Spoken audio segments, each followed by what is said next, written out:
Fala galera, tudo bem? Passando aqui para compartilhar algo que o Senhor tem comunicado ao nosso coração, tem comunicado à nossa casa, à nossa família, né? Nesses dias o Senhor tem me conduzido a fazer uma oração, sabe? Isso já vem de algumas semanas, né? Mediante a uma reunião que a gente teve na nossa igreja local, né? E uma das orações que o Senhor me fez fazer é: Espírito Santo, me revele o Cristo que é suficiente, né? E uma das coisas que o Senhor tem me levado muito a pensar nesses dias e até mesmo a analisar, sabe, no contexto da nossa vida cotidiana, né, e da nossa vida prática, né, são as incertezas da vida, né? São as preocupações, né?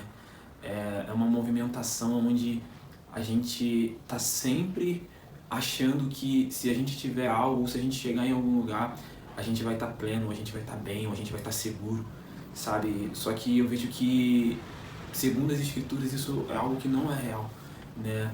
Eu creio que a gente só vai conseguir chegar nesse lugar de satisfação ou segurança plena, sabe, na pessoa de Cristo.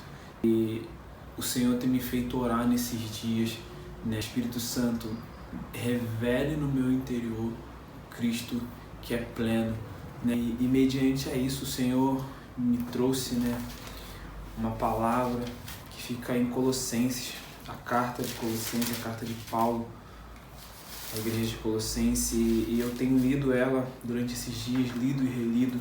E quando eu comecei a ler ela, algumas coisas foram me chamando a atenção, né? Só que eu creio que o ponto alto dessa carta é quando Paulo chega no versículo 13, Colossenses capítulo 1, versículo 13, né, que vai dizer assim: Ele nos resgatou do domínio das trevas e nos transportou para o reino do seu Filho amado, em quem temos a plena redenção por meio do seu sangue, isto é, o perdão de todos os pecados.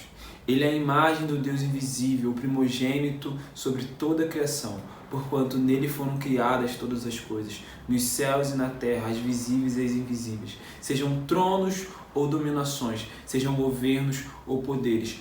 Tudo foi criado por ele e para ele. Ele existe antes de tudo que há, e nele todas as coisas subsistem.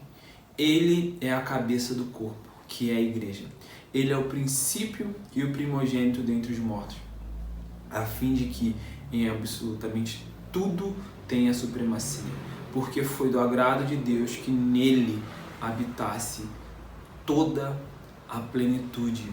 E aí no capítulo 2, né, Paulo vai continuar, né, eu creio que o que ele está falando aqui no versículo 13, né, que vai dizer assim, no capítulo 2, versículo 1: Portanto, gostaria que soubesses como é grande a luta que enfrento por vós, pelos que estão em Laodiceia e por todos que ainda não me conhecem pessoalmente. Esforço-me a fim de que o coração deles sejam animados, estando vós unidos em amor e juntos alcanceis toda a riqueza do pleno entendimento, para que possais conhecer perfeitamente o mistério de Deus, a saber, Cristo.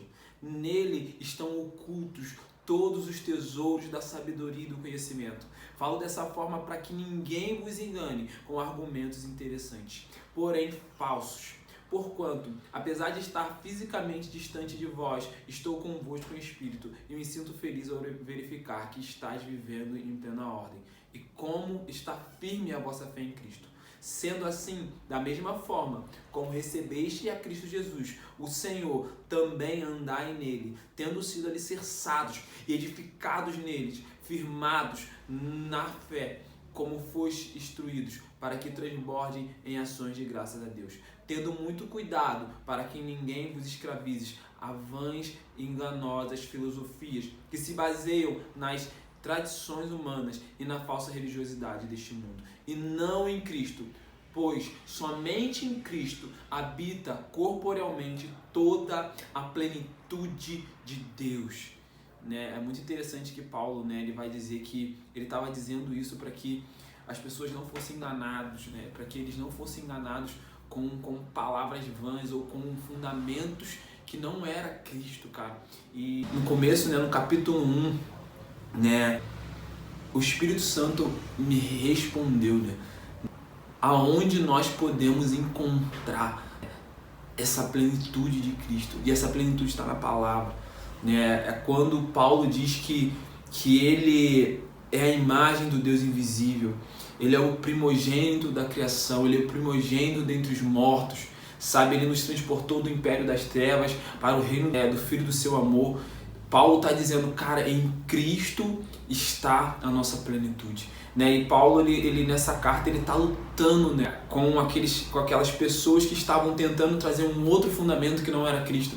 E eu creio que é isso, né? A nossa mente, a nossa alma, né? O mundo vai a todo tempo trazer pra gente que a gente só consegue ser pleno, a gente só consegue estar satisfeito, a gente só consegue, sabe, viver se a gente chegar em um lugar ou se a gente tiver certas coisas. E não que a gente não possa atingir objetivos, né? Alcançar lugares que o próprio Deus disse pra gente, mas essas coisas, elas não podem determinar a nossa plenitude. Quem determina a nossa plenitude é o Senhor. Então Paulo, ele vem, sabe, minuciosamente, sabe, pontuando cada ponto da pessoa de Jesus, o verbo encarnado, sabe? E eu creio que esses são dias onde a gente precisa pedir ao Espírito Santo de Deus, me revele o Cristo que é pleno, fundamenta a minha fé na pessoa de Jesus, fundamenta a minha fé na rocha eterna, fundamenta a minha fé naquele que não perece, naquele que não muda, naquele que pode passar tempos e estações, pode levantar governo ou cair governo, mas ele permanece o mesmo. Fundamenta a minha fé naquele que foi, mas vai voltar, e ele vai trazer, sabe, ele traz a esperança de que estaremos com ele a vida eterna. Cara, é nisso que nós precisamos se agarrar nesses dias.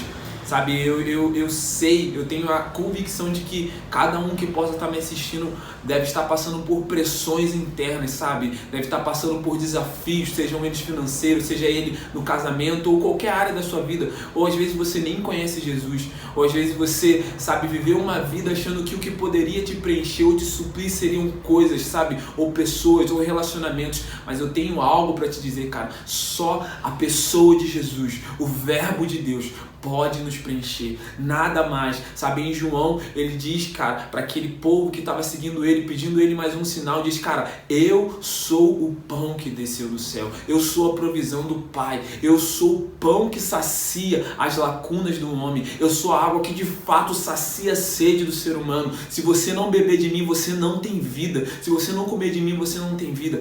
Esse é o convite do Evangelho de Jesus, se saciar na pessoa do Cristo, sabe? Tendo pouco ou tendo muito, passando por estações boas ou ruins, tudo nós podemos naquele que nos fortalece. Foi o que Paulo disse, cara, porque aquilo que eu tinha como lucro, eu considerei tudo como perda por causa da pessoa de Jesus. Não há nada melhor do que a pessoa de Jesus, não há nada que possa nos satisfazer como Jesus, não há nada que nos preencha como a pessoa de Jesus. Esses são dias que a gente não pode se movimentar pelas coisas que a gente sente ou pelo que a gente vê. A gente precisa enraizar a nossa vida de fato na pessoa do Cristo, cara, na pessoa do Cristo. Os nossos olhos precisam estar fixos na pessoa do Cristo.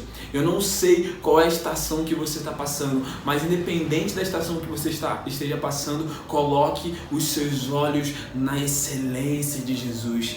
E eu vou, para fechar, né, eu vou repetir, né, esse versículo, né, que vai dizer assim: ele nos resgatou do domínio das trevas e nos transportou para o reino do seu Filho amado, em quem temos a plena redenção por meio do seu sangue, isto é, o perdão de todos os pecados.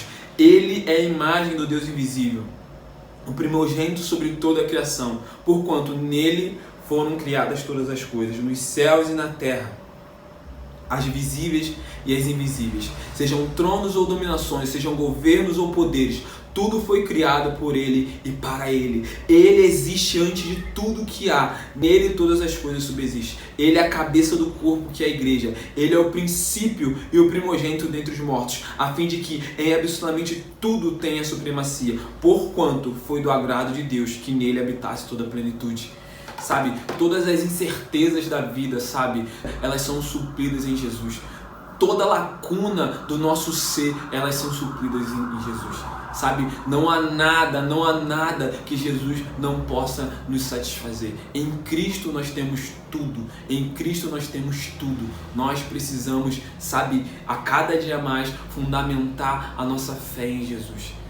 A gente precisa a cada dia mais cavar, sabe, e fundamentar os nossos alicerces na pessoa de Cristo, sabe? Eu quero deixar de fato essa palavra para o seu coração, sabe? Isso que o Senhor tem marcado no meu coração, sabe? O Senhor tem marcado. Espírito Santo, abra os nossos olhos, gere em nós o testemunho do Jesus que é suficiente, do Jesus que é pleno, do Jesus que não apenas pode nos proporcionar uma vida boa, uma vida confortável aqui na terra, mas o Jesus que, ainda que não nos proporcione ou nos proporcione, nos traz a convicção de que estaremos com Ele eternamente, de que Ele é o nosso pão vivo, Ele é a nossa herança, Ele é a nossa porção. Essa é a palavra que eu quero deixar para você. Muito obrigado, meus amigos.